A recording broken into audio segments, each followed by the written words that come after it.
एक छोटा सा गांव था। गांव के लोग मेहनती थे। अपनी मेहनत और ईमानदारी से अपने परिवार का पेट पालते थे। उसी गांव में रामू नाम का एक व्यक्ति अपनी पत्नी राधा के साथ रहता था। रामू एक मेहनती किसान था।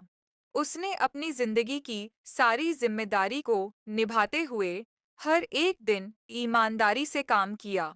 उसकी पत्नी राधा भी उसकी सबसे बड़ी साथी और सहारा थी। रामू का परिवार खेतों से ही अपनी आजीविका चलाता था। वह हर मौसम में भी अपने खेतों में फसल उगाता था और उसके पास के बाजार में बेचकर पैसे कमाता था। इस बार रामू ने अपने खेत में गाजर लगाए थे।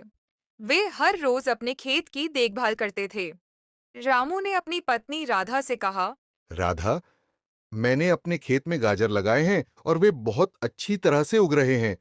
मुझे लगता है कि इस बार हमें बहुत अच्छी फसल मिलेगी। राधा भी बहुत खुश हुई। उसने भगवान को धन्यवाद दिया और बोली, हाँ, तुम्हारी मेहनत का फल जरूर मिलेगा। उसी गांव में एक और किसान था, मोहन, जो रामू का पड़ोसी था।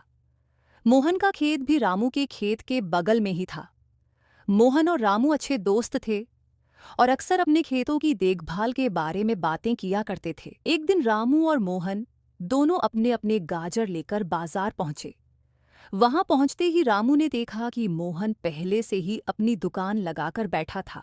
रामू ये सब देखकर जलन से भर गया और उसने सोचा कि अगर मोहन ने अपने खेतों में गाजर नहीं लगाए होते तो सारा बाजार मेरे गाजर से भर जाता और मैं बहुत कमाता। उस दिन रात को रामू को नींद नहीं आई। उसके मन में बार बार वही विचार आ रहे थे। काफी देर सोचने के बाद उसके मन में एक बुरी योजना आई।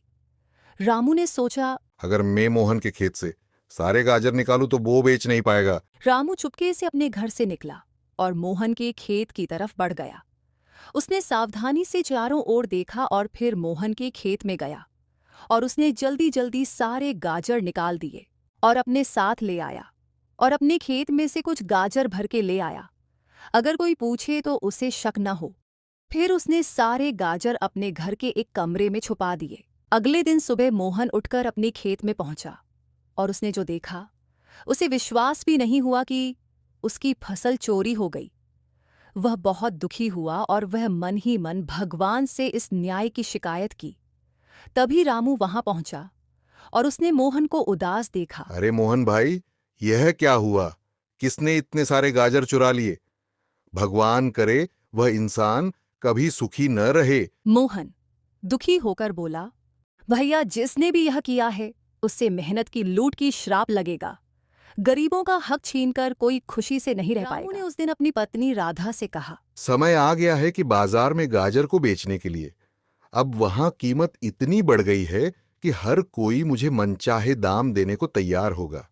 ये तो बहुत बड़ी अच्छी बात है। भगवान करे आपका सारा गाजर बिक जाए। ने जैसे ही कमरे का दरवाजा खोला, कमरे में बहुत सारे चूहे घूम रहे थे। रामू ने पास में जाकर देखा कि सारे गाजर चूहों ने खराब कर दिए थे। उसके पैरों के नीचे से जमीन खिसक गई, जैसे उसकी सारी मेहनत अधूरी रह गई।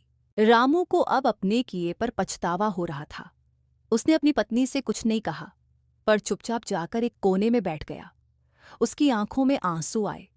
उसे समझ नहीं आ रहा था कि वह अपने लालच में इतना अंधा कैसे हो गया। उसे मोहन की बातें याद आ रही थीं, जब उसने कहा था कि जिसने भी गरीबों का नुकसान किया है उसे श्राप लगेगा।